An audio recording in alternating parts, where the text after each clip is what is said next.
Good morning sir. എന്താ പനിയാണോ? ആ ഇരി. അപ്പം ഈ ഒരു ക്വസ്റ്റ്യൻ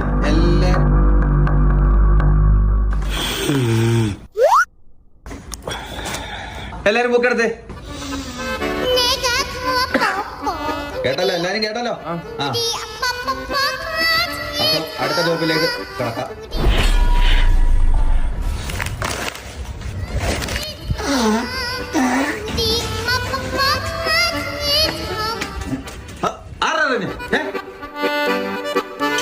അല്ല പോട്ടെ, ബോർഡ് തുടയ്ക്കാം. ഇതെന്താ ഒരു വെള്ള നനവ്? ആരെയാ വണ്ടിക്കൂലി വരിക? എന്റെ ഞാൻ എടുത്തോ. അയ്യേ